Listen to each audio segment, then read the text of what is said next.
In the heart of snowy Chicago, inside a world-class hospital, a powerful but lonely pharmaceutical CEO named Michael Thompson finds himself face-to-face with something far more life-altering than any medical deal he's signed.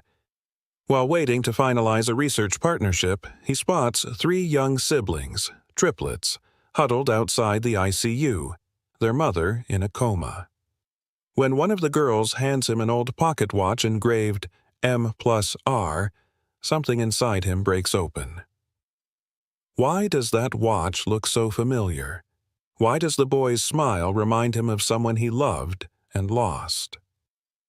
As Michael's logical world begins to unravel, he must face a past he buried and a future he never expected, with three children who just might be his own. Don't miss this emotional, suspenseful, and redemptive story about second chances and the healing power of love. Subscribe now for more unforgettable storytelling every week. Snow glazed the sidewalks of downtown Chicago like a thin layer of powdered glass. At the corner of Huron and Fairbanks, Northwestern Memorial Hospital loomed, bright, sterile, and busy even on a Saturday morning. Inside, beneath the glow of recessed lights and the hum of elevator dings, Michael Thompson, CEO of Medicor Pharmaceuticals, adjusted the cuffs of his tailored wool coat and exhaled sharply. His eyes were tired, but his presence was commanding. He wasn't here for sentiment, just business. A research funding contract with the hospital's neurology wing. Another philanthropic gesture for the media. Another deal to patch his company's fractured public image. The lobby smelled of antiseptic and cold coffee. He hated hospitals. "Mr. Thompson?" A young administrator approached nervously. "They're running a bit behind schedule with the board presentation. Would you mind waiting in the family lounge on the third floor?" Michael gave a tight nod. 5 minutes, then I'm leaving." The elevator ride was silent. A nurse entered at the second floor, glanced at him, then quickly looked away. People often did when they recognized his face but weren't sure how. He stepped out alone at the third. The family lounge was quiet, except for the sound of muffled crying. Three children sat huddled on the plastic couch near the window. A girl, no more than 7, clutched a worn, stuffed rabbit while her sister rubbed her eyes with the hem of her sweater. The boy stared blankly ahead, his little hand resting on a red school backpack. Their coats were mismatched, cheeks flushed from cold and tears. Michael almost turned around. But then, the smallest girl stood and walked over to him, her gaze too calm for someone her age. Her brown curls framed a heart-shaped face. She held out a small velvet pouch. She said, "If we ever got lost or scared, to give this to someone who looked like they knew where to go." Michael frowned, puzzled. "Who said that?" "Our mom," she whispered. "She's really sick." He took the pouch from her tiny hand and loosened the drawstring. Inside was an old pocket watch, brass, slightly tarnished. He turned it over. Engraved on the back were 2 simple letters, M+R. His breath caught. He hadn't seen this watch in 15 years. He had it custom-made for Rachel their first anniversary, back when time felt generous, not cruel. "What's your name?" he asked softly. "Sophie," the girl answered. "That's Sam and Sadie." Sam, the boy, was now looking at him with wide, curious eyes. "She told us this belonged to someone really important." Michael knelt, his heart pounding. "Where's your mom now?" "In that room," Sophie pointed down the hall. "She fell and wouldn't wake up. The nurse said she had a brain something." "A stroke?" Rachel. The name exploded inside him like a dam giving way. It had been over a decade since he last saw her, since the night she walked out of his life without a goodbye. She said he loved his company more than her, said she needed someone who saw her, not just what she added to a resume. She disappeared into silence. Now, here were 3 children with her eyes, her curls, her calm strength, and a pocket watch that had never left his memory. Michael stood abruptly. "Wait here," he said. his voice uneven. "Don't move." He strode to the nurse's station, adrenaline burning through him. "Room 3B, the charge nurse replied when he asked about the woman, Rachel Cruz, admitted overnight, unconscious, no ID but a driver's license from years ago. Brain aneurysm, critical condition, no insurance. Michael stared at the sterile hallway, heart crashing against ribs like a trapped bird. "She's all alone." The nurse hesitated. "Just the kids. A social worker was supposed to come in 2 hours. But if she doesn't wake soon..." He didn't wait. He entered room 3B. And there she was. Rachel lay motionless beneath the white sheets, her face gaunt but unmistakably hers. Her dark hair fanned out against the pillow, her lips pale, her skin translucent. Machines beeped gently. The oxygen hissed softly with each breath she didn't control. Michael approached slowly, as if afraid she'd disappear. His voice cracked. "Rachel." She didn't stir. He sat down beside her, feeling the weight of 15 years settle into the chair with him. He reached for her hand, hesitated, then folded it gently between both of his. "I didn't know," he whispered. "God, I didn't know." Behind him, the door opened. Little footsteps padded in. "Sir?" Sam said quietly. "The nurse said you have to be family to stay." Michael looked at him, really looked. The boy had Rachel's smile, but his eyes, Michael's eyes. He turned toward the nurse. "I'm staying," he said firmly. "I'll cover everything. Just keep her alive." The nurse stared. "And your relation to the patient?" Michael swallowed. "I'm the father of her children." The children sat in stunned silence at the edge of the hospital lounge, their eyes flitting between the unfamiliar warmth of Michael's voice and the sterile hum of machines that anchored their mother just down the hall. Sadie sniffled. Her thumb curled around the frayed hem of her sleeve. "Is she gonna die?" Michael crouched slowly, eye level with her. "Not if I can help it." It wasn't a promise. It was a vow. The hospital social worker arrived 40 minutes later, clipboard in hand, her tone clipped and professional. "Mr. Thompson, you understand these children cannot be left unattended if their legal guardian remains incapacitated. Our protocol requires them to be placed into temporary foster care." "No," he said, too quickly. The woman raised an eyebrow. "Are you a legal guardian?" He hesitated. "I'm working on that." Sophie stepped forward. "He has the watch." The social worker blinked. "I'm sorry?" Sam fished it from his coat pocket, holding it out solemnly like an artifact. "It belonged to our mom and him. He's important." She said so. Michael knelt beside them. "Give me 24 hours. I'll take them. I'll get what you need. Background checks, whatever it takes." The woman considered him, eyes narrowing. "Sir, this isn't a babysitting favor. These are 3 minors with no legal guardian, no immediate plan. What you're suggesting requires emergency custody filings and—" "I'm aware," he interrupted. "I'm also the one who funds the neurology department on the 7th floor. I'm not asking for special treatment. I'm asking for time, for them." Silence stretched in the air. 24 hours, she finally said. "They stay with you. You're responsible for their care, safety, and transportation to and from this hospital. Fail to meet that, and they go into the system." Michael nodded slowly. "Deal." The snow was falling thick by the time the Bentley pulled up to his River North estate. The car idled at the edge of the stone circular driveway, headlights illuminating frosted hedges and towering oaks wrapped in white Christmas lights. Michael stepped out first, brushing snow from his coat collar, then opened the back door. "Come on," he said gently. "It's not a castle, but it's warm." The 3 kids climbed out slowly, their eyes wide with a mixture of wonder and quiet fear. Sadie reached for Sophie's hand. "Is it okay to go inside?" Michael heard the question and paused at the threshold. "Only if you like hot cocoa, a roaring fire, and the worst waffles in Chicago." Sam furrowed his brows. "Why, worst?"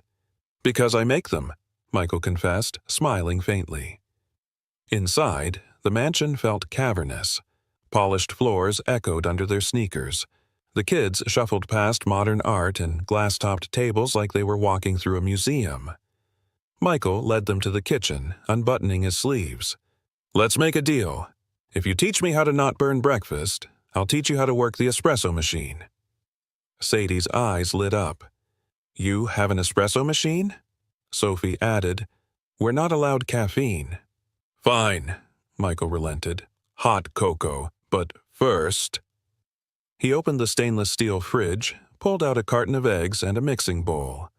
"Chef Sam, you with me?" The boy nodded, wide-eyed. An hour later, the kitchen smelled like burnt batter, maple syrup, and something else, something warmer. Laughter. Sadie giggled as Michael tried flipping a waffle that stuck stubbornly to the griddle. "You're not supposed to use metal on non-stick, silly." "I'm a CEO, not a chef," Michael muttered, scraping it off with a butter knife. Sophie delicately drizzled syrup on the few salvageable pieces while Sam wiped flour from the counter with surprising focus. It wasn't perfect, but for the first time in what felt like years, the house sounded like something more than silence. After dinner, Michael showed them to their guest rooms, each carefully prepared by his housekeeper in record time. He watched from the hallway as they explored, wide-eyed and curious but cautious. Then Sadie peeked into the hallway. "Can you read to us?" she asked softly, one socked foot twisting against the carpet. Michael's chest tightened. "I don't have kid books." "Mom used to read from anything," Sophie said, stepping beside her sister. "Menus, manuals, she made them fun." Michael smiled, gently. "How about the label off my favorite cereal box?" The kids giggled, and minutes later, they were curled up under a blanket in the den while Michael made dramatic voices reading out ingredients for whole-grain oat clusters. When they finally drifted off, he stood by the fireplace, staring into the embers, that pocket watch cool in his palm. It was hers. It was theirs. The doorbell rang. His assistant, Grant, stepped inside, holding a manila folder. "Legal team rushed this," he said. "Emergency guardianship. You'll need to sign before court opens in the morning." Michael took it in silence. "One more thing," Grant said, hesitating. "The press is sniffing around. Someone at the hospital leaked that you're caring for 3 kids. Should we shut it down?" Michael looked down the hall, where 3 little strangers slept as if they'd always belonged there. "No," he said quietly. "Let them wonder." And for the first time in his career, Michael Thompson chose not to hide behind silence. He chose to stay. The snow had stopped by morning, leaving behind a stillness that blanketed the city like an apology. The River North estate stood quiet under the soft light, the kind that made everything seem possible again, even healing. Michael stood in the hallway just outside the children's rooms, coffee cooling in his hand. Through the slightly cracked doors, he saw Sophie still curled in her blankets, Sam sprawled out like a starfish, and Sadie clutching a stuffed giraffe she hadn't brought with her. Someone on the staff must have found it. He lingered longer than he meant to, just watching. It didn't make sense, this tightness in his chest. He barely knew these kids. Yet somehow, their presence filled something hollow he hadn't acknowledged in years. A knock at the door broke the moment. Grant, again, holding a small box this time, his expression unreadable. "This was just delivered from the hospital. They found it in Ms. Cruz's personal effects. Thought you should have it." Michael took the box silently. It was unremarkable. Plain cardboard. But something about it made his fingers tremble. Inside, on top, was a folded envelope with his name on it. His full name, Handwritten in ink he recognized immediately. Rachel's script. He sat down in the study, heart pounding, and opened the letter slowly, reverently. Michael, if you're reading this, it means you found them. Sophie, Sam, and Sadie. They're everything good I've ever done. I wasn't sure you'd ever know the truth, but I couldn't let them grow up with only half their story. I didn't leave because I stopped loving you. I left because I loved them too much to make them compete with your ambition. I was afraid. Afraid you'd choose your work over their laughter. Afraid you'd see them as a burden, not a blessing. Maybe I was wrong. God, I hope I was wrong. Tell them I love them. Tell them every bedtime story I never got to finish. And if there's still something left between us, some quiet thread that never snapped, don't pull away from it. Not this time. Rachel, Michael's hand shook as he lowered the page. For a long time, he couldn't breathe. All the years he'd buried himself in success, convinced she had vanished out of selfishness, gone to chase something easier, someone else.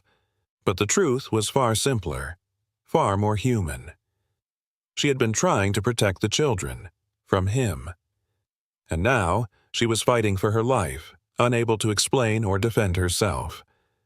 He wiped his eyes with the heel of his hand and stared down at the letter again. Rachel had always been like this, fiercely protective, brave in the ways he hadn't understood until now. A soft voice broke his thoughts. "Mr. Thompson?" Sophie stood at the doorway in pajamas too big for her curls wild from sleep. "We can't find Sadie." Michael's heart lurched. He stood immediately. "When did you last see her?" "Just before I woke up," Sam's voice piped up behind her. "She said she wanted to look around." They searched the kitchen, the guest rooms, the back patio. Panic crept in like cold air under a door. Then Michael heard the faintest sound, a creak. He followed it up to the attic stairwell, half expecting to find nothing. But there she was, sitting quietly on an old trunk, staring out of the frosted dormer window. She didn't turn as he approached. "I used to pretend castles were real," she said softly, "that if you climbed high enough, you could see magic." Michael crouched beside her. "You believe in magic?" "I did," Sadie said, her voice breaking. "Before." He waited. "Mommy always said a prince would come, not like in cartoons, a real one, someone who'd love us without needing to be taught how. But she never said he'd come after she was gone." Michael swallowed hard, barely able to speak. "She's not gone. But she might be," Sadie whispered, "and then we'll be alone again, except you came." He reached out, gently brushing her hair behind her ear. "I'm sorry I didn't come sooner." She looked up at him, her eyes so much like Rachel's it made him ache. "You don't have to be." "Perfect," she said. "You just have to stay." That afternoon, while the kids played downstairs, Michael returned to the study and retrieved the rest of the items from Rachel's box. A faded photograph of the two of them, taken at Navy Pier, back when everything felt endless. A bundle of sketches in crayon, child drawings signed with names he hadn't known but now couldn't forget. And at the bottom, a folded legal document, a will. Rachel had listed him, Michael Thompson, as the children's guardian in the event of her incapacitation. She'd never stopped trusting him, even when she couldn't bring herself to reach out. By the time the lawyer arrived with formal papers to file the emergency guardianship, Michael had made his decision. He wasn't going to be a placeholder. He was going to be their father.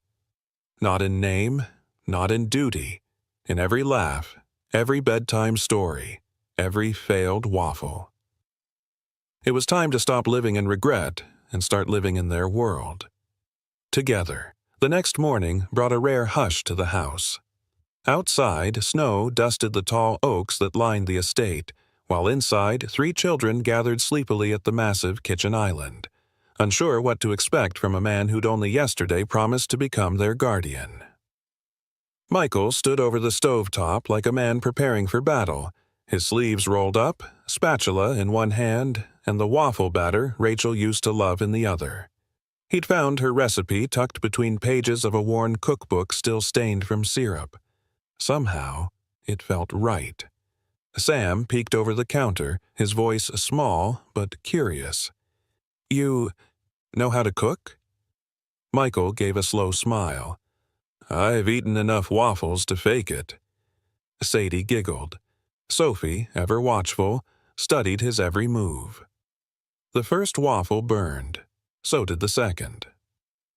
By the third, a tiny curl of smoke filled the air, triggering the alarm. Michael rushed to wave a towel at the ceiling, coughing, while Sadie nearly fell off her stool, laughing. "You're really bad at this," she gasped through giggles. Michael, wiping his hands, dropped the towel and bent down in front of her. "You think you can do better?" She looked at him with mischievous pride. "Mom taught me. You're using too much batter, and the iron's too hot." He handed her the ladle like a knight passing a sword. "Be my chef." Sadie climbed down and took over like she'd done it all her life. And maybe she had. In the flick of her wrist, the way she waited patiently for the iron's hiss to fade before lifting the lid, Michael saw it. Rachel's steady patience, her confidence. "Perfect," he whispered as she plated 3 golden waffles. Sophie handed him a fork. "You tried," she said softly. "That matters more than the waffles." That morning, the 4 of them sat at the breakfast table like they'd done it 1,000 times before, talking, teasing, living. And just for a moment, it felt like healing. By afternoon, Michael met with his longtime attorney, Caroline Bergman, in the library. "She listed you," Caroline said, skimming the will, "but since there was no formal acknowledgement of paternity, we'll need a DNA test to eliminate any dispute." Michael nodded slowly. "Do it. Quietly." Caroline hesitated. "There's another thing." She handed over a tablet. A local blog headline glared back. "Medicor CEO adopts mystery triplets, while mother remains in ICU." Michael clenched his jaw. Who leaked it? Hospital staff, maybe? Could have been a visitor. Doesn't matter, it's spreading. And the board? They want answers, fast. And they've summoned you to Geneva next week for the final pharma merger. They're worried about optics. Michael rubbed his temples, then exhaled. "I'm not going." Caroline raised an eyebrow. "Michael, I said I'm not going. They can wait. What do I tell them?" He looked out the frost-kissed window, where Sam and Sadie were building snow creatures. Sophie stood apart, making rows of perfect snowballs. Preparing. Always preparing. "Tell them I found something more important." That evening, Michael sat with Sophie on the edge of the sofa while the twins napped in front of the fireplace. She was sketching quietly, something he hadn't realized she loved. "What are you drawing?" he asked. She tilted the pad toward him. A house. 5 stick figures. One was taller, one held a spatula. "Me?" He smiled. "You tried," she said again. "That matters." Michael cleared his throat. "Sophie, can I ask you something?" She nodded. "Did your mom ever talk about me?" Sophie pressed her pencil against the page, thinking. "She said you were brilliant, that you worked too much, but that you loved deep, like oceans." She glanced up at him. "She never said your name, but she looked sad every time Sam asked where our dad was." Michael's voice cracked before he could stop it. "I'm so sorry." Sophie reached over and gently rested her hand on his. "She said if we ever met you, we'd know." That night, Michael stepped into Rachel's hospital room for the first time since the ICU admission. Machines hummed steadily. Her face was pale, drawn, but unmistakably her. He pulled a chair close, reached for her hand, and closed his around it. "I found them," he whispered, his voice barely audible. "Rachel, I found them." He stayed there long after the nurses stopped peeking in. long after the lights dimmed in the hallway. At some point, he rested his head near her side, like a child afraid of losing something too precious to name. "I'm not going anywhere," he murmured. Outside, snow began to fall again. And this time, it felt like a beginning. Michael hadn't planned to stay the night, but he couldn't leave. Not with Rachel unconscious, not with the children asking questions he couldn't answer. He sat quietly at her bedside until dawn crept through the blinds. When the soft beep of her monitor confirmed no change, he finally stood, kissed her forehead, and whispered, "I'll bring them back to see you soon. I promise." Back at the estate, the house was slowly waking. Sadie's giggles echoed down the hall as she convinced Sam to slide down the polished banister. Michael stood at the top of the stairs, watching them with a heaviness that was slowly shifting into warmth. He could feel it. His home wasn't just bricks and glass anymore. There was life in it now. Noise, chaos, love. Later that morning, while the children were occupied building a blanket fort in the sunroom, Michael stepped into Rachel's old room, the one she'd stayed in during college breaks before everything fell apart. Dust lingered in the corners the way silence does after an argument. A few of her books remained on the shelf, spines cracked, pages worn. On the vanity, a jewelry box sat half open, as if she'd always meant to return. He opened the top drawer and found a faded envelope tucked beneath an old photo frame. His name was written on the front, Michael, in her unmistakable handwriting. His hands trembled as he unfolded the letter. "Michael, if you're reading this, it means I didn't get to tell you the truth in person. I wanted to. God, I wanted to, but I was scared. Not of you, never of you, but of what would happen to the children if I came back into your world. I've watched from afar for years. I saw what you built, the life you chased, and I didn't want to be the reason you lost it all. But they are yours, Michael. Sophie, Sam, and Sadie. They have your stubbornness, your quiet strength, and, God help them, your sense of humor. I named Sophie after your grandmother. I never stopped loving you. I just thought, maybe you wouldn't want this kind of love. If I was wrong, I hope one day you'll forgive me. Rachel." Michael pressed the letter to his chest, exhaling a breath he didn't realize he was holding. Every word dismantled the version of Rachel he'd been forced to believe. The woman Derek had painted as a thief, a traitor. But this was a mother protecting her children. This was a woman still holding on to love in the dark. He folded the letter and placed it in his breast pocket, close to his heart. That evening, Michael brought the triplets into his study, a space once reserved for silence and strategy. Now, 3 children sat cross-legged on the Persian rug, sorting puzzle pieces. "Can we keep the fort up?" Sam asked, hopeful. "As long as it doesn't block the fireplace," Michael replied, smiling. "That's where I drink my cocoa now." Sadie beamed. "You drink cocoa? Don't sound so surprised," he said, chuckling. Sophie, more reserved, quietly held up a picture from Rachel's notebook. It was a sketch of 3 cribs beside a fireplace. "She drew this the week we were born," she whispered. "She said it reminded her of someone's house." Michael swallowed hard. It was this house. She stayed here once, a long time ago. Sophie nodded slowly, the connection sparking in her eyes. Sam tilted his head. "Is she going to wake up?" "I hope so," Michael answered gently. "We're doing everything we can." Sadie crawled onto the couch beside him, curling into his side like it was the most natural thing in the world. "Will you stay?" she asked, voice muffled. He looked down at her. This tiny soul who barely knew him yet leaned into him as if he were her anchor.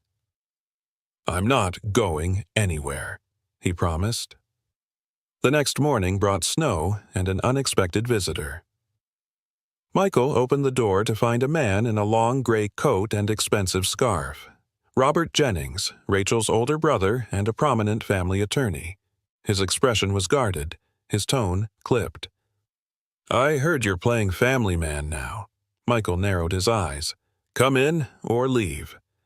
Robert stepped inside but didn't remove his coat.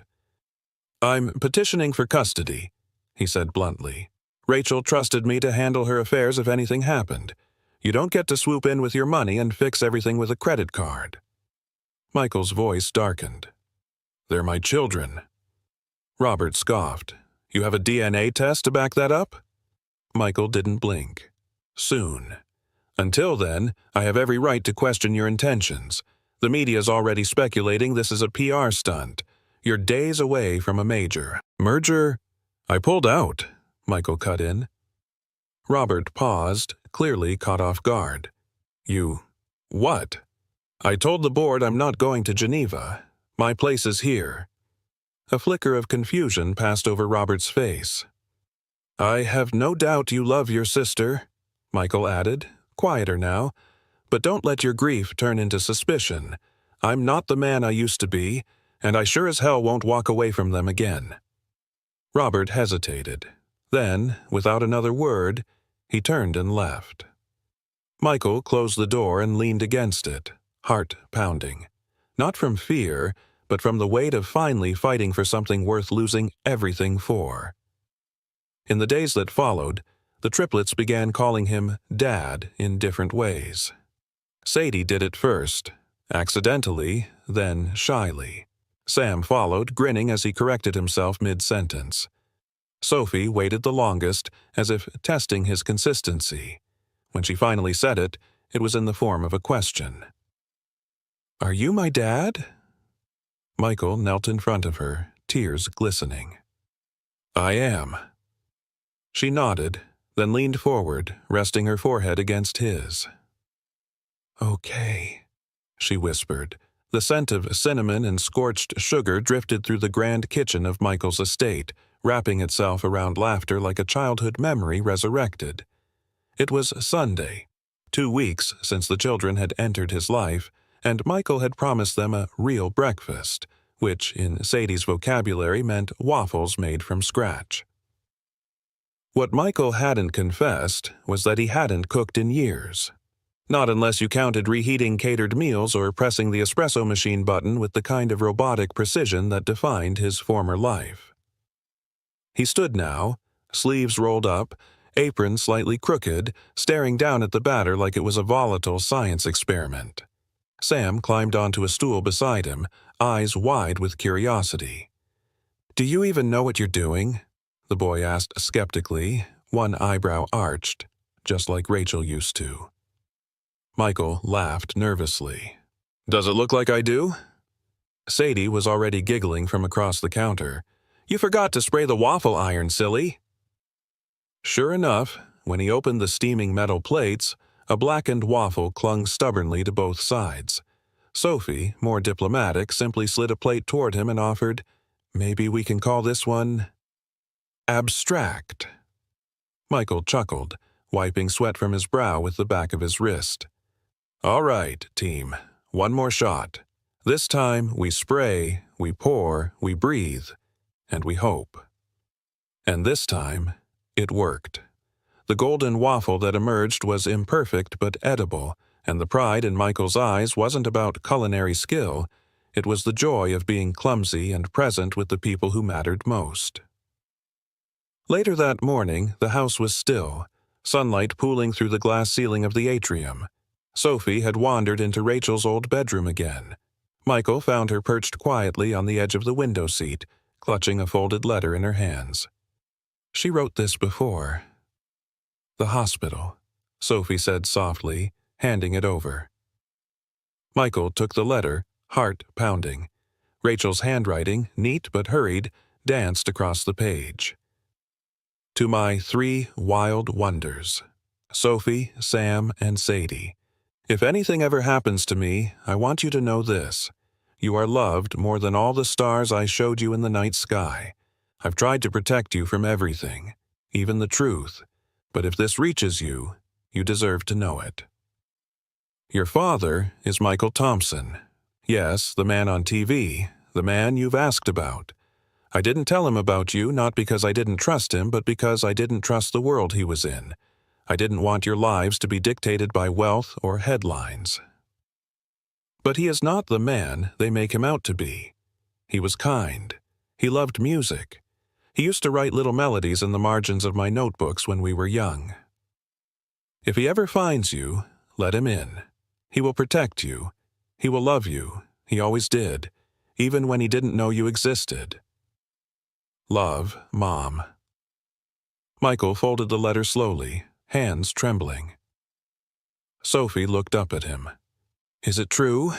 About the music? Michael's throat tightened. Yes, he said quietly.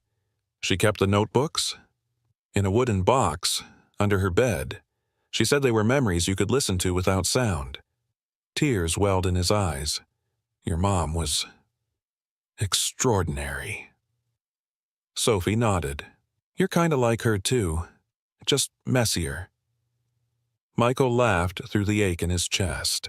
That afternoon, Michael met with his legal team in the study. Outside, the triplets played in the snow, sculpting what they claimed was a snow unicorn with attitude. Inside, the mood was far heavier. We'll need a formal paternity test, his lawyer, Maria Lynn, said. The letter helps, but it's not admissible. Jennings' custody petition is gaining traction. Michael leaned back in his chair, arms crossed. I'll take the test. Today, if I have to, but I'm not letting those kids go back to a man who treats them like a legal obligation. Public perception is shifting, Maria added gently. Some are saying this is a redemption arc. Others are saying it's damage control after your Swiss deal collapsed. Michael stared out the frosted window, where Sadie was throwing a snowball at Sam and missing entirely. Let them say what they want, he said. The only people I care about believing me are out there. That evening, the triplets curled up on the couch beside the fireplace, each wrapped in their own fleece blanket. Michael read to them from one of Rachel's favorite books, his voice softening with each turn of the page. When the last sentence settled into silence, Sadie looked up, her eyes round and reflective. Do moms go to the stars when they sleep for a long time? Michael set the book down. Sometimes, but your mom's still here. She's just resting. Sam leaned into his shoulder. Will she wake up? Michael swallowed. I hope so, buddy. We're doing everything we can. There was a long pause before Sophie spoke. If she doesn't, can we stay here with you? Michael's heart broke and rebuilt itself all in the same beat. I'm not going anywhere, he whispered, and neither are you. In the quiet that followed as the fire dimmed and the children drifted to sleep, Michael stepped into Rachel's room one more time. He knelt beside her hospital bed, installed only days ago by a private care team, and reached for her hand. Rachel, he said softly, I found them. They're everything you said they'd be. Funny, fierce, gentle. Sadie likes burnt waffles. Sophie corrects my grammar. Sam thinks he can teach the dog to talk. He choked out a laugh. I'm sorry I wasn't there when you needed me. But I'm here now, and I swear to you I will never leave them. A long pause. Then, barely perceptible, a twitch of her fingers around his. Michael froze. Rachel? He whispered, nothing else. But that was enough. A chill settled over Chicago as dusk wrapped its pale hands around the city skyline. Inside the estate, the warmth of firelight flickered across the walls like memories dancing back into place. Michael sat at the edge of his grand piano, watching the triplets sleep on the couch, their heads nestled together like petals of the same flower.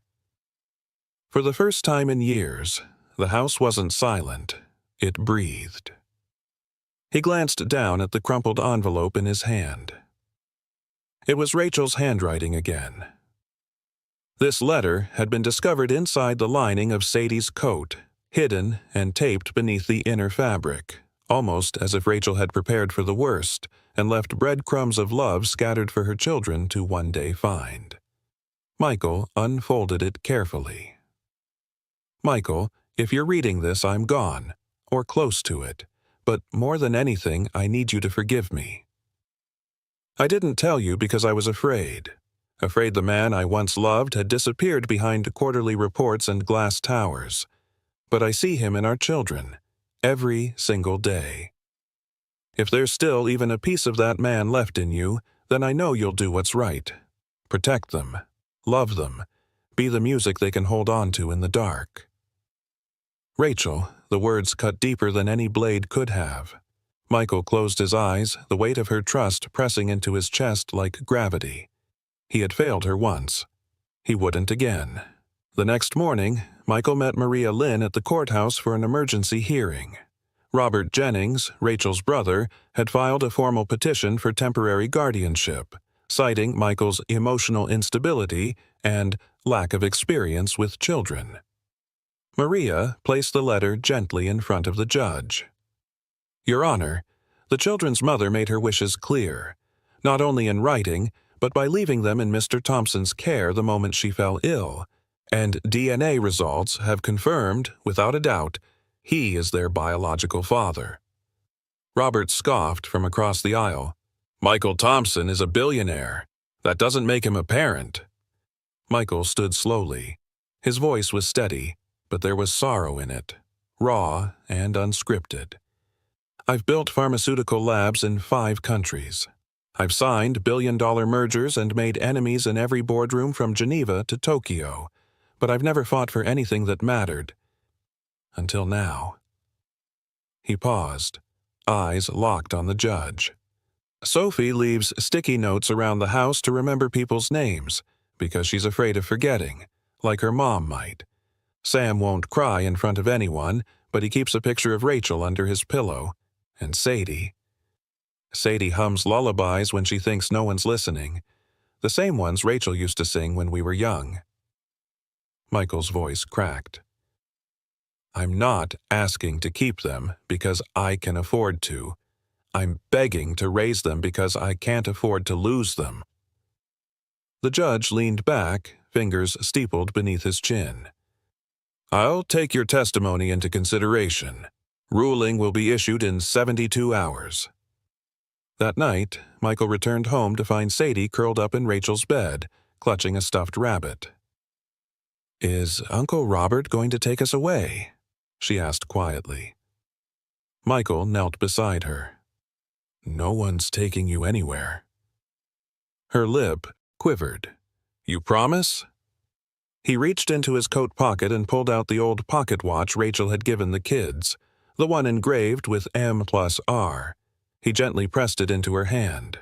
I promise, and this time I'll keep it. The following morning brought a flicker of unexpected hope. Rachel opened her eyes, weakly, barely more than a flutter, but it was enough. Michael rushed to her side, gripping her hand. Rachel? She tried to speak, but the tube in her throat silenced her. Tears streaked down his face. I'm here, he whispered. They're here, all of them, and they're safe. Her eyes locked onto his, and for a long moment, everything that had gone unsaid passed between them without a single word. He kissed her forehead, trembling. I found your letter. I'll do everything you asked. I swear it. At the kitchen table that evening, Sam struggled with a math worksheet while Sophie organized sticky notes for a mock presentation about planets.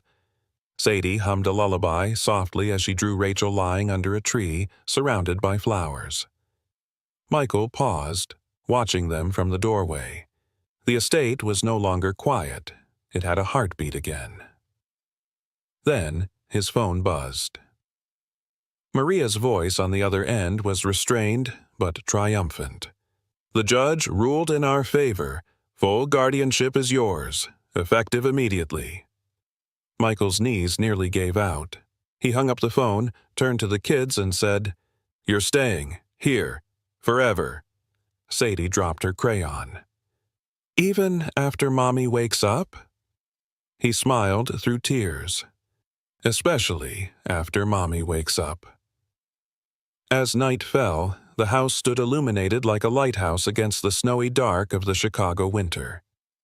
In the music room, Michael sat at the piano, the triplets huddled beside him, each with their hands resting on a key. He began to play, a soft lullaby he'd written years ago for Rachel, back when love was new and time felt infinite. Now, it echoed through the halls like a healing prayer, one that belonged to all five of them. And, somewhere upstairs, Rachel slept more peacefully than she had in weeks, her dreams warmed by music, memory, and the promise of tomorrow. Chicago's first heavy snowfall of the season blanketed the streets, softening the sharp edges of the city's noise. Inside the Thompson estate, however, nothing felt calm. Michael stood in front of the fireplace, phone pressed against his ear as the flames cast long, restless shadows behind him. On the other end, Maria's voice came through, measured, but tinged with worry. "Michael, we have a new problem. Robert's filed an appeal. This time, he's accusing you of exploiting the triplets for corporate gain. He claims the press coverage of your guardianship hearing has caused a spike in Medicor's stock price." Michael exhaled through his nose, slow and sharp. "Let me guess. The tabloids? Page 6, TMZ. And worse, a leaked internal memo from one of your board members suggesting the guardianship has boosted public sentiment ahead of your Geneva presentation." Michael's jaw tightened. "Geneva doesn't matter anymore. It does to your shareholders." He ended the call. Across the room, Sadie tiptoed in wearing her pink fleece pajamas and holding the stuffed rabbit with one floppy ear. "Are we in trouble?" she asked softly. Michael turned and knelt down, his expression softening. "No, sweetheart. Grown-ups just make things more complicated than they should be." She tilted her head. "Is it because we live in a big house now?" He managed a faint smile. "No, it's because some people only see numbers, but I see you." Sadie nodded, then hugged him tightly, small arms wrapped with fierce determination. "Then we're going to be okay." The next day, Michael attended the board meeting. 15 stern faces sat across a glass table, reflecting stock charts and legal documents. Victor Lang, the CFO, cleared his throat. "Michael, we respect what you've done, but the optics of this situation are spiraling. Geneva is critical. Missing that conference to attend a school play, it's not what a CEO does." "I'm not just a CEO anymore," Michael said plainly. Murmurs erupted across the table. "I'm a father, and my daughter is playing the moon in her first school play. If any of you think I should be in Switzerland instead of front row cheering her on, then vote me out, right now." Silence. It stretched long and awkward. Finally, Lang leaned back, conceding, "Just make sure your personal decisions don't cost the company its future." Michael stood. "My personal decisions are the reason I have a future." That night, the triplets buzzed with excitement in the kitchen.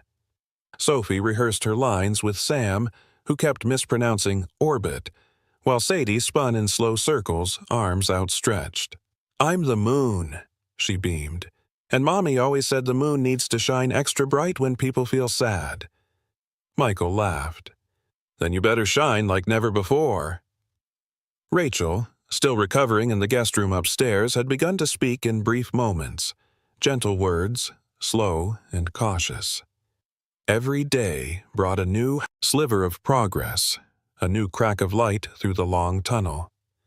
The school auditorium was modest but packed. Parents in coats clutched coffee cups while teachers wrangled kids behind the makeshift curtain. Michael sat in the front row, alone except for a seat marked reserved beside him, Rachel's. The curtain lifted. Cardboard planets swayed above the stage as third graders took their places. Then Sadie stepped forward, her arms cloaked in silver fabric, cheeks glowing under the stage lights. "My name is Moon," she said clearly, "and even when it's dark, I help people see." From the side, Sophie and Sam waved, motioning to her proudly. Michael's throat tightened. It wasn't just a school play. It was a homecoming. After the performance, applause thundered. Michael rose to his feet, clapping until his palms stung. Sadie ran into his arms, breathless and giddy. "Did I shine bright enough?" she asked. "You lit up the whole sky," he whispered. Behind them, Rachel stood, frail but upright, leaning on a nurse's arm, tears glistening in her eyes. Michael turned, stunned. She nodded slowly. "Couldn't miss our daughter being the moon." The triplets swarmed her with hugs, and in that moment, nothing else mattered. Not Robert, not Geneva, not the headlines, just family. The next morning, Maria delivered the news. "The appeal was dropped," she said, smiling through the phone. "Robert's lawyer withdrew after footage of the play went viral. Turns out, seeing a billionaire cry over a cardboard moon doesn't sell the narrative of corporate greed." Michael laughed, genuinely this time. People believe in the truth when you live it out loud. As snow continued to fall over Chicago, the estate no longer felt cavernous. It pulsed with stories of resilience, of reunion, of healing. Michael placed the old pocket watch on the mantel beside a new family portrait, 5 people laughing in mismatched sweaters, silver ribbons hanging behind them. The inscription read, "M plus R plus 3 equal always."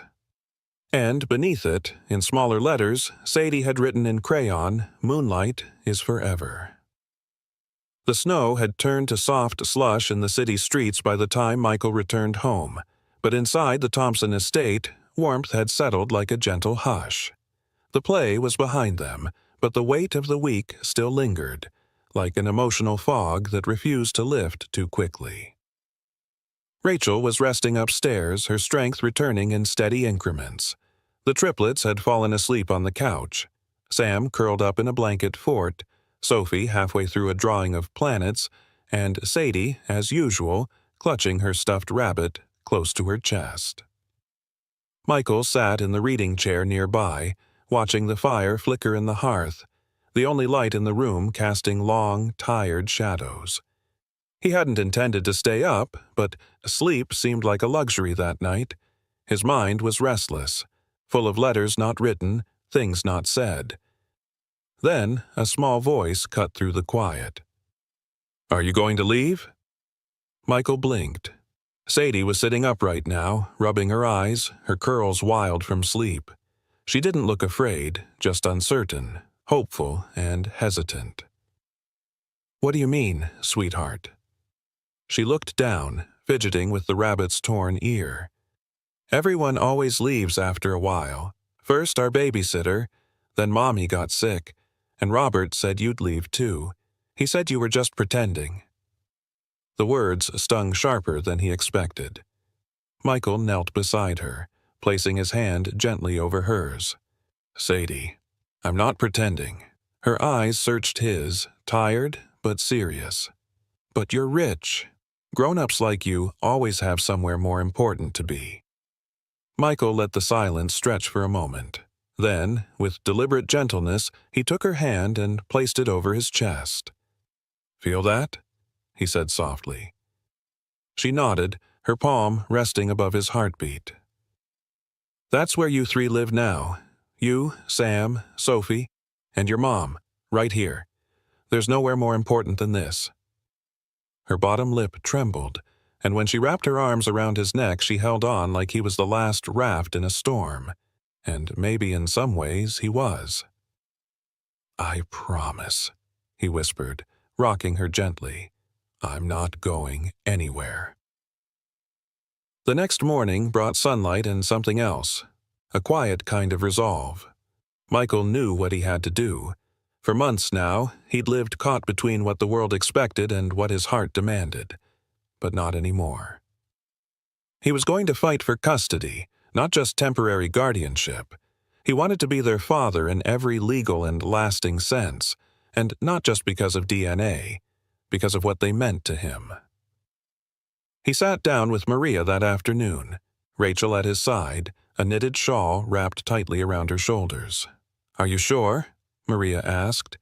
"Going for full custody means public scrutiny. You'll be opening the door to more questions. The press won't be kind." "I don't care what they write," Michael replied firmly. "These kids need stability. They need to know someone chose them, not just visited or volunteered. Chose them." Rachel's voice was faint, but steady. "It's what I've prayed for since the day they were born." Michael turned to her. "I should have been there from the beginning. I should have fought harder to find you." Her lips curved in a weak but knowing smile. "You're here now." Filing for full custody meant paperwork, home evaluations, and hearings. It meant facing Robert in court, again. But this time, Michael wasn't just reacting. He was prepared. With Maria's help, he built a case rooted in truth. Letters from the triplets' teachers, medical statements from Rachel's doctors, affidavits from the nurses who'd witnessed his involvement since day one. Most powerful of all, perhaps, was the family video montage compiled by Sam. Hours of footage of their time at the estate, Sadie helping Michael make pancakes, Sophie teaching him how to braid. Rachel, in one rare but poignant clip, whispering, "You're a good man, Michael. They see it. I see it." When Michael showed the video to the girls one night, they huddled around the screen and giggled at the outtakes, where he burned waffles or tripped over Legos. But then Sophie grew quiet. "Do we get to stay?" she asked. Michael looked her square in the eye. "Forever," he said, with no hesitation. The custody hearing loomed, and so did the press. But Michael never flinched. In an interview with a local Chicago news station, when asked whether he feared losing the public favor over such a personal case, he responded with simple clarity. "If doing the right thing costs me stock points, so be it. I'd rather be a father than a figurehead." The quote went viral within hours. In the quiet days before the court date, Michael and Rachel spent more time together, sometimes talking, sometimes sitting in silence. There was something healing in being seen again after so many years. Something sacred. On one of those evenings, while the children were asleep and the fireplace burned low, Rachel reached out and gently took Michael's hand. "You're not the man I left," she whispered, "but you are the man I hoped you'd become." Michael, overcome, pressed her fingers to his lips. "I'm just trying to be the man our kids need." Outside the Thompson estate, the snow had finally stopped falling. Inside, laughter returned, slowly but surely. One bedtime story, one burnt waffle, one whispered promise at a time. They were becoming something real, something permanent. And Michael knew the next battle wouldn't be about money or power. It would be about proving, once and for all, that love had been the foundation all along. The courtroom was colder than Michael expected, its marble floors echoing every step, every whispered doubt, every breath held too long. The judge sat like a statue of consequence at the bench, her black robe unmoved by sentiment. This was not the boardroom. There were no deals to cut, no stocks to trade, just a man, 3 children, and the love he refused to let go. Rachel sat beside him, pale but strong. Her recovery had been steady, though her voice still trembled when she spoke for too long. Michael had begged her to let him handle this alone, but she refused. "We built them together," she'd said. "I need to be here when we make it right." Across the aisle, Robert wore a smirk dressed in a tailored suit. His lawyer, sleek and sharp-tongued, had already laid out a case built on appearance: Michael's demanding career, his inexperience as a father, and the risk of media intrusion. But appearances, Michael knew, had a way of shattering under truth. The judge cleared her throat.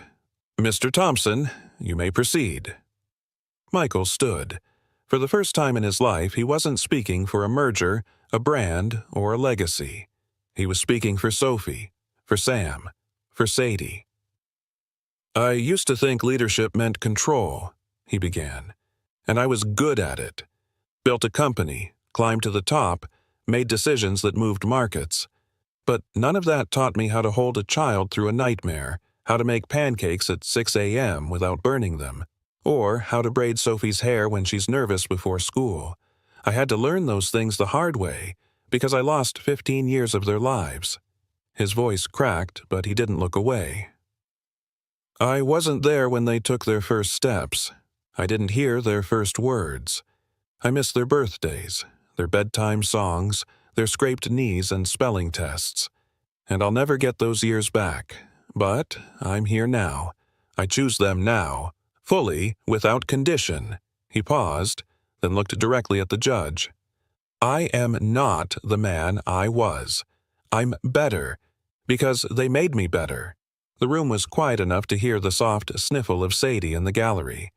Maria wrapped an arm around the girl, dabbing at her cheeks with a tissue.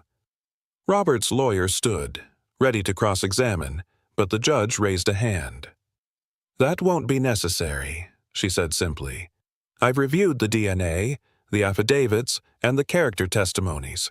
This court rules in favor of full parental guardianship for Mr. Michael Thompson and Ms. Rachel Carter. Rachel exhaled, sharply, her hand flying to her mouth. Michael turned, his eyes finding the triplets in the back row. He smiled through tears, mouthing, "We did it." Sam grinned, Sophie clapped once before burying her face in Maria's jacket, and Sadie, sweet, sincere Sadie, just whispered something that only her rabbit heard. That night, Michael skipped the champagne. No toasts, no headlines, just family dinner. The kitchen was chaotic in the most beautiful way. Flour dusted across countertops, frosting smudged on cheeks, paper crowns taped together with crooked letters that read, Dad of the Year. They'd decided to celebrate Sophie's school play the same evening, her big debut as the Sun and the Planets sing. Rachel, still a bit fragile, stayed home to rest. Michael had promised her videos. He sat in the front row of the small auditorium, dressed in jeans and a navy sweater Sadie said made him look normal. The curtain rose. Sophie stepped forward, resplendent in gold felt, her voice trembling at first. I am the sun. I shine bright and warm. Then she spotted Michael. He smiled, slow, proud, absolutely present. Her voice steadied. I shine for my family. I shine for my friends. I shine for the love that never ends. The audience applauded. Michael stood, clapping the loudest. Backstage, she ran into his arms, giggling breathlessly. Did you see? I remembered all my lines. He spun her gently, whispering, You lit up the whole world, sweetheart. Sadie appeared next, holding out a slightly crushed bouquet of wildflowers. For your desk, she said, so you don't forget us when you work. Michael knelt, touched by the thought. How could I ever forget the reason I wake up with a full heart? Sam slid in beside them, grinning. You're gonna need a bigger car, you know. Michael laughed. Or maybe a school bus. That night, Rachel sat up in bed watching the video Michael recorded of Sophie's performance. When it ended, she looked at him quietly. Did you ever think you'd be the man who carries crayons in his briefcase? He smiled, slipping under the blanket beside her. No, but now I can't imagine it any other way. She turned to him, eyes filled with something soft and new. Neither can I. Outside, snow began to fall again, lightly, like a benediction, and inside, the Thompson home pulsed with something stronger than blood or contract. Love, chosen, fought for, and finally, freely given. The sun cast golden streaks across the hardwood floors of Michael Thompson's once lonely estate, now alive with laughter, footsteps, and the warmth of three voices that had become the rhythm of his days. He stood in the kitchen, wiping flour off his hands, while Sam balanced on a stool, carefully cracking an egg into the mixing bowl. Sophie was sketching birthday card ideas at the counter, and Sadie, always the spark, was dancing with her plush bunny near the stereo, twirling as if the entire world had melted into joy. It was the morning of their 8th birthday. Michael couldn't stop glancing at the doorway. Not for Robert, not for the board of Medicor, but for Rachel. 3 weeks ago, her doctors had cautiously begun reducing the sedatives. Progress was slow, but promising. Her eyelids fluttered. Once, her fingers twitched in response to Sadie's singing. Michael had stood there helplessly, the girls clutching his sleeves as the machines beeped softly in rhythm with fragile hope. Now, everything was ready for today. The dining room had been transformed. Streamers, handmade decorations, and a 3-tier cake that Michael had attempted with only marginal success. It leaned slightly left, but the frosting was generous, and the kids had insisted it was perfect, just like us. At 9:00 a.m., sharp, Nurse Trina stepped in through the back door with a beaming smile. "She's awake." Michael froze. The world didn't spin. It just stilled. He dropped the towel in his hand. "She's been asking for water, and," Trina added, her voice thick with something close to tears, "she asked for you." Sadie's bunny fell from her arms. "Mommy," she whispered. Michael knelt instinctively, arms open. "Yes, sweetheart. Mommy's waking up." What followed was a blur of rushed coats, bundled scarves, and tear-streaked faces pressed against the car window as they sped toward Northwestern Memorial. Michael barely spoke, his fingers trembling around the steering wheel. The snow, soft and relentless, painted the city with silence. But inside the car, hearts thundered. When they arrived, the nurses led the children to the family room, giving Michael a moment alone. Rachel's room smelled of antiseptic and lavender lotion. Trina's touch. The blinds were half drawn. The machines were quieter now, and there, resting against a stack of pillows, was the woman he had lost and miraculously found again. Her eyes opened slowly as he entered. "Michael." Her voice cracked, raw but unmistakably hers. He fell into the chair beside her, swallowing the sob he didn't know he'd been holding. "Rachel," he whispered, brushing a strand of hair from her face. "You came back." Her lips curved into the faintest smile. "I never left. Not really." For a long moment, they just looked at each other. Words felt clumsy compared to the ache of time that sat between them. "I found your letter," he said softly. "And the kids. They're okay?" she asked, urgency suddenly returning to her voice. Michael nodded, eyes glistening. "They're perfect, and they're waiting to see you." She shut her eyes again, tears leaking from their corners. "I wanted to tell you, so many times, but I was scared. You said once—" "I know what I said," he interrupted, his voice heavy with guilt. "And I was wrong, about everything." Rachel reached out, her fingers brushing his wrist. "You're here now. That's what matters." A quiet knock broke the moment. "Daddy?" Sophie peeked in, holding Sam's and Sadie's hands tightly. "Can we see her?" Rachel's eyes widened, her chest shuddering as Michael turned toward the door. "Come in," he said, voice thick. The triplets stepped in like sunlight breaking through cloud. Rachel's breath caught the moment Sophie climbed into the bed without asking, as if she'd always belonged there. Sam leaned into Michael's side but couldn't take his eyes off his mother.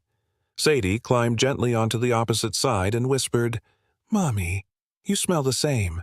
Rachel laughed, hoarse, halting, but it was the most beautiful sound Michael had heard in years. "I missed you so much," she said, pulling them as close as her arms would allow.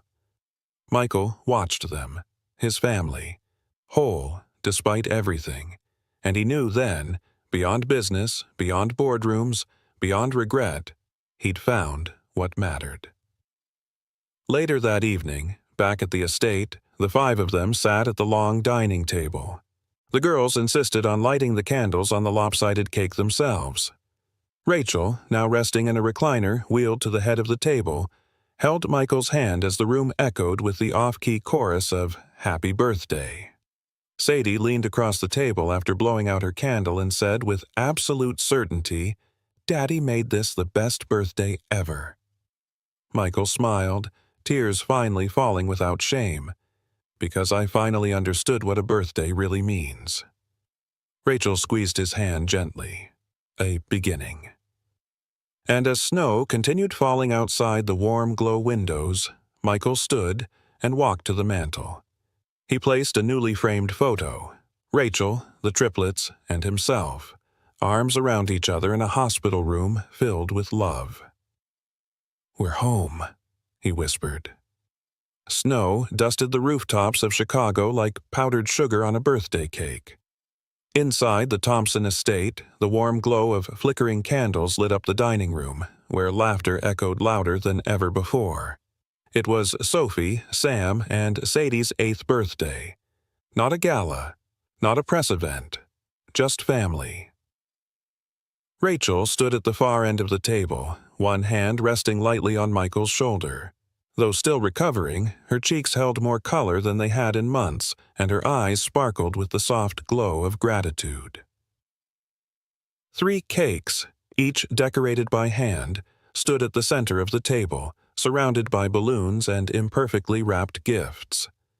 Sam's had a Lego volcano, Sophie's a glittery unicorn, Sadie's was a crayon-colored waffle. "Make a wish," Rachel said gently. The children closed their eyes and blew with all their might. Wax crumbled, flames died, and for a long moment, no one said a word. Then Sadie looked at Michael, her voice barely more than a whisper. "Do you think it came true?" Michael leaned closer, his eyes misty. "I think it already did." Later, in the quiet of the living room, Michael placed a new photo in the center of the mantel. It was the 5 of them, Rachel in a pale blue sweater, Sophie giggling mid-sneeze, Sam flashing a crooked grin, and Sadie tucked under Michael's arm like she belonged there all along. He picked up the old pocket watch from the shelf, still engraved with the letters M+R. The symbol of a past he'd once considered lost now belonged to a story still unfolding, a story of redemption, of second chances, of love reborn not in grand gestures, but in quiet, daily devotion. Rachel joined him by the fire, wrapping a blanket around them both. "They still don't know you burned the first batch of waffles this morning," she teased. "I was strategically flavoring them. You were trying to do it without Googling." He laughed softly, then turned serious. "I missed everything. Their first steps, their first words. I missed it all." Rachel touched his cheek tenderly. "But you're here now, and that means everything." Outside, the snow fell heavier, blanketing the city in silence. The world had changed for Michael Thompson, not with a press release or a new acquisition, but with the sound of a child saying, "Dad," like it was the most natural word in the world. The next morning, Michael stood in front of a crowd of reporters gathered outside Medicor headquarters. The buzz was intense. Speculation had reached a fever pitch. Was he stepping down? Retiring? Announcing a merger? He stepped to the podium, Rachel and the children watching from the side. "Today," Michael began, "I'm not here to talk about profits or patents. I'm here to talk about purpose." He paused. "For years, I chased metrics, chased legacy. But what I've learned, what I've come to understand, is that legacy isn't built in boardrooms. It's built at bedtime, when your daughter has a nightmare and you're the one she reaches for. It's in lunchbox notes, messy birthday cakes, the little things that define a life." He gestured toward the audience. "I'm launching the Rachel Cruz Foundation for Family Healing, a non-profit focused on reuniting broken families, supporting mothers in crisis, and helping fathers find their way home, because no child should have to wonder if they're worth fighting for." The applause was thunderous, but all Michael heard was the sound of Sadie clapping from the side, her smile radiant. That night, Tucked in under one roof, Michael, Rachel, and the children lay on the living room floor watching the snowstorm roll in. Sam narrated the weather like a newscaster. Sophie demanded a rematch in Uno, and Sadie curled up next to Michael, resting her head on his chest. "Are we going to be like this forever?" she asked sleepily. Michael kissed the top of her head. "Forever and a day." Rachel reached for his hand across the pillows. He took it, holding on tightly. And, in that moment, under the soft hum of laughter and snow and the heartbeats finely aligned, Michael Thompson understood. He hadn't lost everything. He had found something far greater. He had found home.